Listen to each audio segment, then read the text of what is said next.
The palace of Pharaoh stood tall with its golden gates shining under the Egyptian sun. Servants rushed across the wide marble halls, carrying trays of fruits, water, and perfumes. Soldiers with sharp spears guarded every corner, their eyes watching for the smallest mistake. Inside these halls lived a woman whose name would one day echo through generations, Siti Masyitah, a servant in the household of Pharaoh's own daughter. Masyitah's hands worked with skill and silence. She combed the hair of the princess, washed her clothes, and polished the jewelry with care. To the people of the palace she was just another maid, but deep inside her heart lived a secret flame of faith. Unlike the rest of the court, she did not bow to Pharaoh. She knew that there was only one true God, Allah, the Lord of the heavens and the earth. The streets of Egypt were filled with cries of "Pharaoh is our God. Pharaoh gives us life and death." Priests and magicians spread lies, and the people feared to question them. To disobey Pharaoh was death itself. Yet within this dark empire, a few hearts held firm to truth. One of them was Masyitah's. She had heard the stories whispered by believers in secret, the story of Prophet Musa, the man who had challenged Pharaoh with miracles from Allah.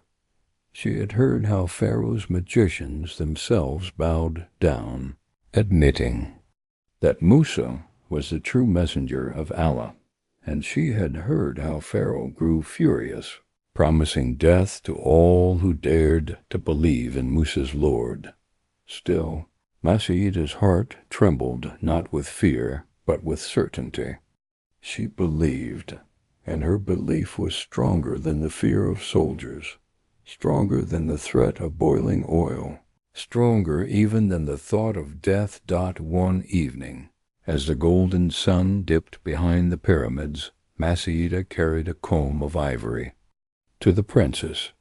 Her hands trembled slightly, not from weakness, but from the weight of what she was about to reveal. As she combed the princess's hair, the comb slipped from her fingers and fell to the floor. "In the name of Allah," she whispered as she bent to pick it up. The princess turned her head sharply. "Allah? Did you say Allah?" Masyitah froze. The word had escaped her lips naturally, flowing from her heart to her tongue. She looked up, her eyes calm, her voice steady. "Yes, Allah, the Lord of the heavens and the earth, the one who created you, me, and even Pharaoh." The princess gasped. Her eyes widened with shock and fear. "How dare you speak such words in my father's palace? Do you not know he is God upon earth?" But Masyitah's gaze did not lower. "Pharaoh is no God. He is only a man. He eats and drinks, he sleeps and bleeds. A true God does none of these. There is only one God, Allah Most High." The princess stumbled back, her breath quick and her face pale. She rushed out of the chamber, her voice echoing down the hall. "Father, father, come quickly. The servant has betrayed you." The halls of the palace shook as soldiers marched in. Their spears clashed, and their sandals thundered on the stone floor. Masyitah stood tall, her simple dress flowing around her feet, her hands steady at her sides. Pharaoh himself entered, his robe of gold trailing behind him, his crown glittering with jewels. His eyes burned with arrogance and fury. "Who dares deny me in my own palace?" His voice was like thunder. The princess pointed, trembling. "Father, it is she. She said you are not God. She said there is another God above you." The room fell silent. Every servant, every guard, every maid froze in terror. Pharaoh's face darkened, his lips curling into a cruel smile. He stepped closer, towering over the small woman who stood unshaken. "Is this true?" he hissed. "Do you dare to believe in another besides me?" Masyitah raised her head. Her eyes shone with faith, and her voice was soft but firm. "I believe in Allah, the Lord of Musa, the Lord of you, the Lord of all creation." "You are not?" "God, Pharaoh, you are only a man." A gasp rose from the crowd. Some covered their mouths in horror. To speak such words in Pharaoh's presence was like signing one's own death. Pharaoh's fury shook the hall. "Boiling oil," he roared. "Bring the cauldron. I will show this woman what becomes of those who defy me." Soldiers rushed to obey. They dragged in a massive iron pot, its surface blackened from fire. Slaves filled it with oil until it sloshed near the brim. Wood was piled beneath, and torches were thrown in. Flames licked upward, and soon the oil began to bubble, hissing like a beast hungry for flesh. The smell filled the hall, sharp and choking. Servants turned away, unable to watch. The princess covered her eyes, though curiosity kept her peeking through her fingers. Pharaoh turned back to Masyitah, his voice like venom. "One last chance. Bow to me. Deny your Allah. Say Pharaoh is God, and you will live. Refuse, and you will burn in that cauldron until nothing remains of you but ashes." The hall held its breath. Everyone expected the little servant to fall to her knees, to beg for mercy. But Masyitah stood taller than she ever had. Her eyes glistened, not with fear, but with peace. "I will never deny Allah," she said. "Do what you will. This world is short, but the hereafter is forever." Pharaoh's rage erupted like a storm. "Then watch as your faith destroys not only you, but your children as well." At his command, Masyitah's children were dragged forward. She had a baby in arms, a toddler clinging to her dress, and two young ones trembling by her side. The soldiers held them tightly, their little cries echoing through the hall. Masyitah's heart clenched, but her faith did not waver. She kissed her baby's forehead, whispering words of comfort. "Be patient, my child. Our place is in Jannah." The people of the palace watched in horror. Some wept, some trembled, but none dared to speak against Pharaoh Dot as the oil bubbled and spat. Pharaoh's laughter filled the chamber. He raised his hand, ready to give the final command, but before the order left his lips, the youngest of Masyitah's children, still a baby, barely able to speak, opened its mouth. By the will of Ali, words flowed from the infant's lips. "Mother, be firm. The promise of Ali is true. Do not fear the fire. Paradise awaits." The hall shook with gasps. Even Pharaoh froze, his face pale for a moment before fury returned. But for Masyitah, the words of her infant brought strength beyond measure. Tears filled her eyes, not of fear, but of joy. She pressed the baby to her chest, whispering, "Alhamdulillah. Truly Allah has strengthened me." The soldiers held, the children tighter, awaiting Pharaoh's signal. The cauldron roared, the flames rising higher dot, and in that moment as the fire glowed against her face, Masyitah's soul felt no fear, only certainty, only faith. The flames beneath the iron cauldron roared higher, licking its blackened edges, turning the oil inside into a furious sea of bubbling death. The smell of smoke and burning wood filled the air, choking the servants who stood frozen against the walls. The children cried softly, their tiny hands trembling in the iron grip of Pharaoh's soldiers. The tension in the hall was so sharp that even the bravest warriors dared not breathe too loud. Pharaoh's eyes glowed with cruelty as he raised his jeweled hand. His voice thundered across the chamber. "Now, O woman of arrogance, your faith shall cost you everything. Do you still insist there is a God above me?"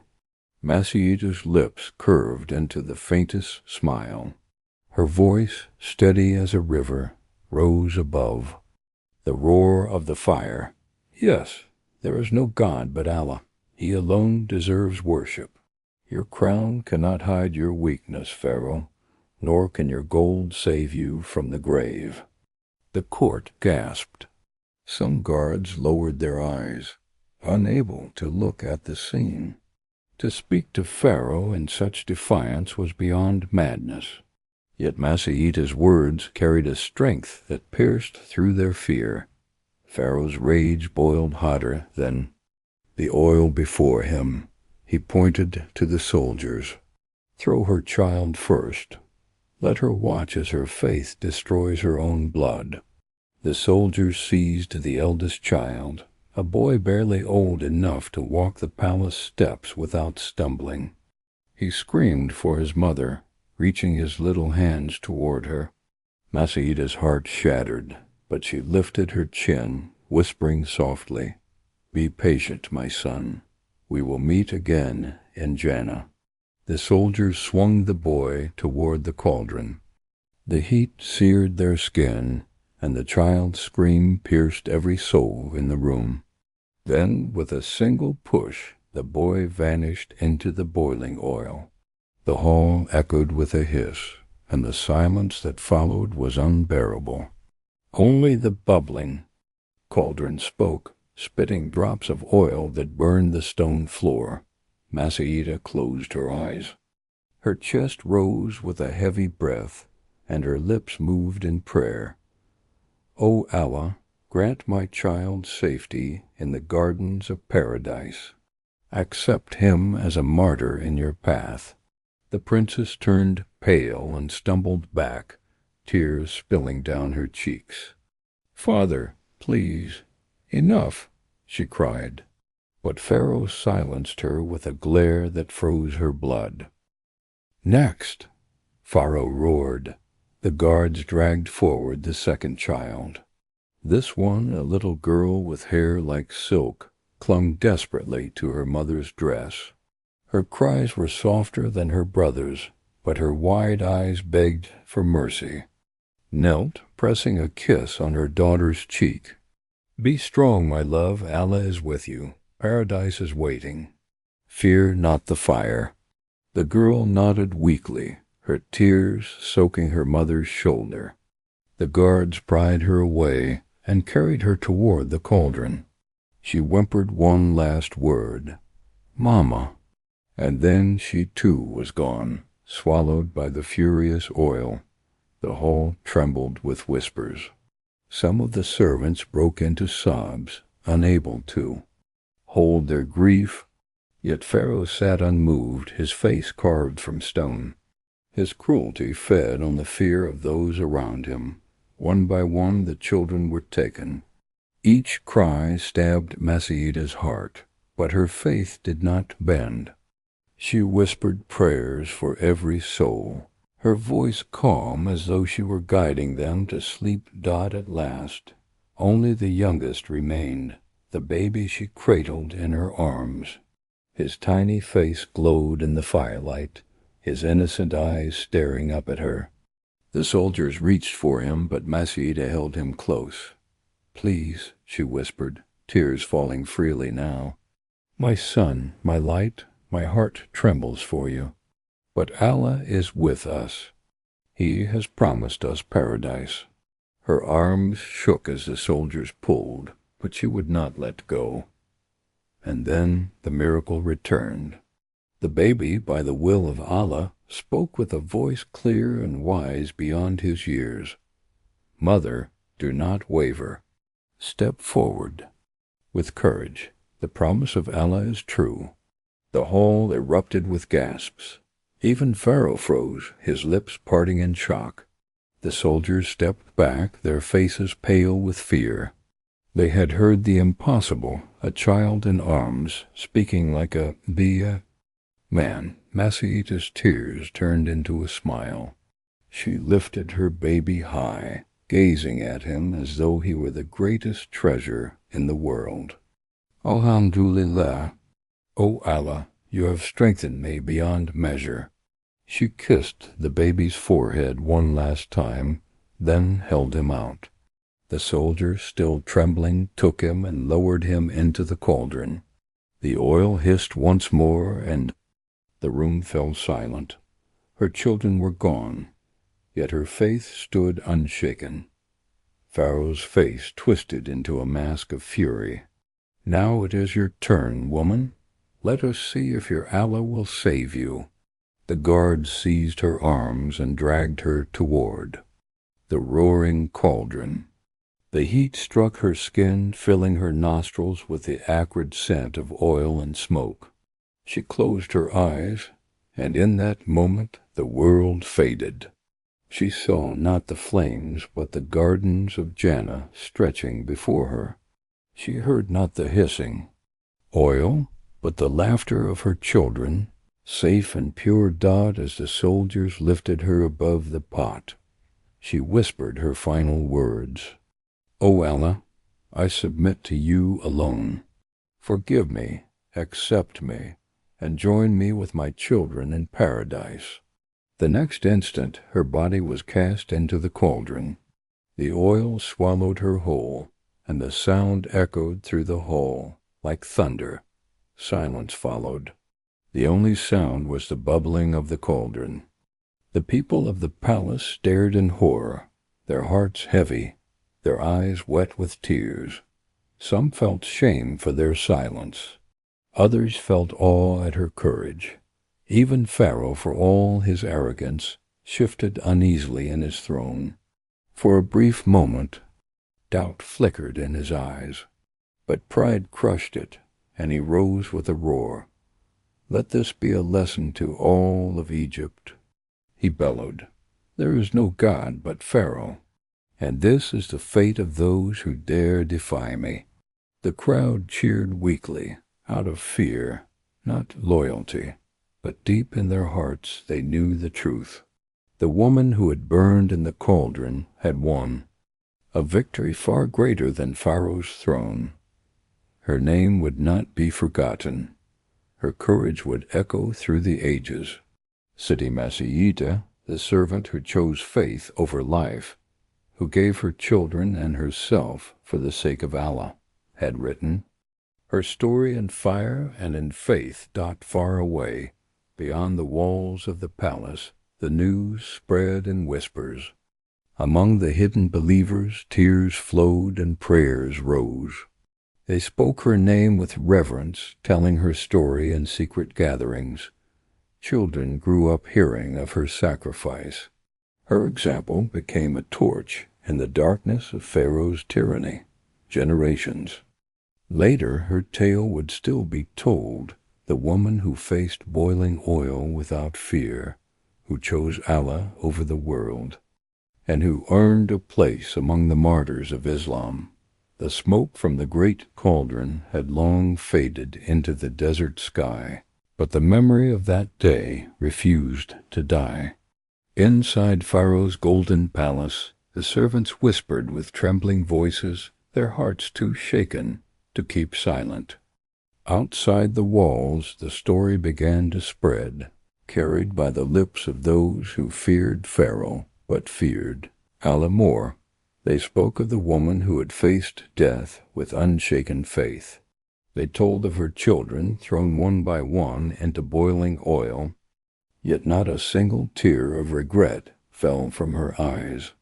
They remembered the infant's miraculous words, reminding his mother that paradise awaited, and they remembered the calm in her voice when she declared before Pharaoh himself, there is no God but Allah. Though Pharaoh roared like a lion, his throne trembled in silence that night. for even his mightiest guards could not erase the truth they had witnessed. Some of them, lying awake in the darkness, replayed the scene in their minds. They asked themselves questions they dared not speak aloud. Could Pharaoh truly be God if a woman and her infant spoke with more power than his armies? Could his fire destroy the soul that believed so strongly? The seeds of doubt had been planted, and no fire of Pharaoh could burn them away. Whispers of faith among the hidden believers of Egypt, Siti Masyitah's sacrifice became a beacon of hope. In secret chambers, men and women wept when they heard her story. Some clenched their fists in determination, vowing never again to hide their faith. Others taught their children her name, so that the next generation would not forget. They said, "Pharaoh has his throne, but Masyitah has her place in Jannah," and the story traveled. Traders who had witnessed the events carried the tale across the markets. Servants whispered it in the kitchens of nobles. Even slaves in distant villages repeated her name with reverence.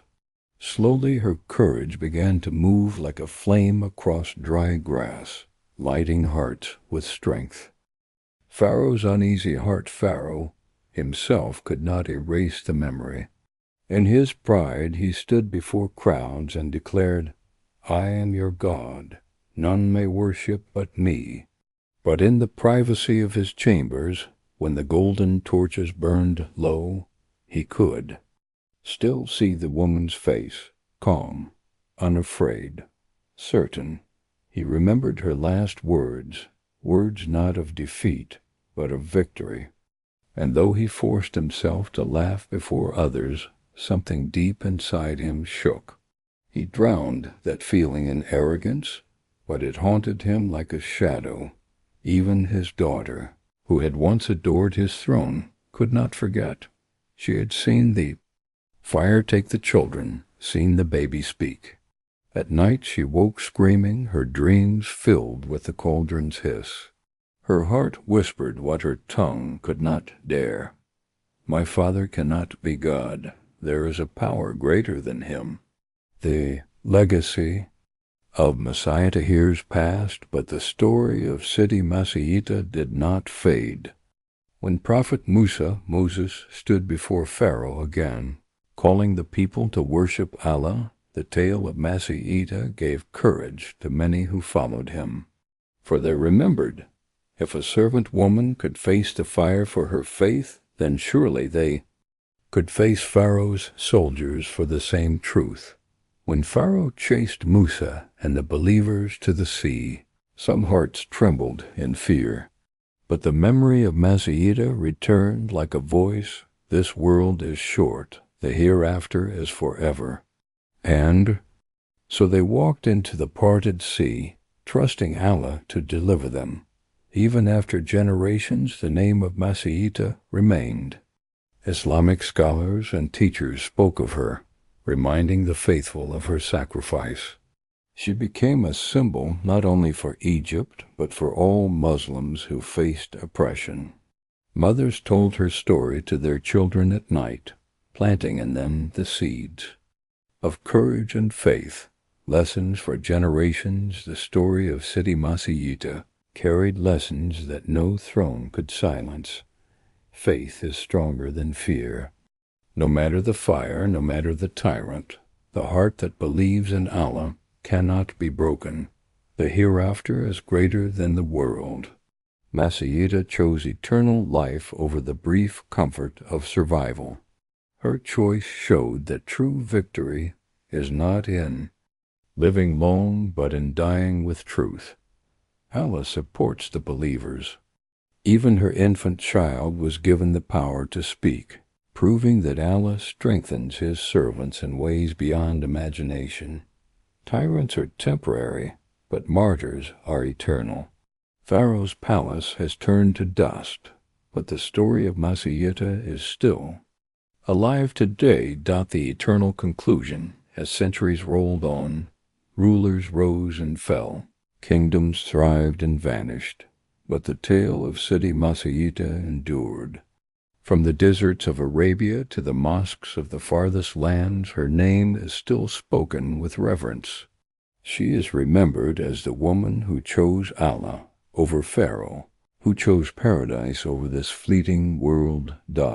And in every age, when believers face oppression, her story rises again like a shield for the heart.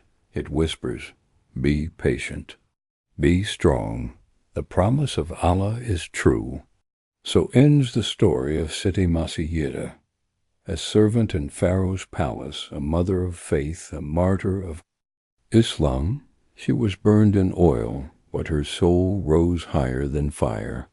Her courage lit a torch that still burns in the hearts of those who believe, and her legacy remains eternal, a reminder that no tyrant's cruelty can extinguish the light of faith. Burned for belief, the untold story of Siti Masyitah is not merely a tale of suffering. It is a testimony of faith, patience, and sacrifice. It is proof that truth lives longer than tyranny. Though Pharaoh's crown has crumbled to dust, the name of Siti Masyitah shines with honor among the martyrs of Allah. Her story will continue to inspire until the last day, reminding every believer that no fire is greater than the reward of paradise.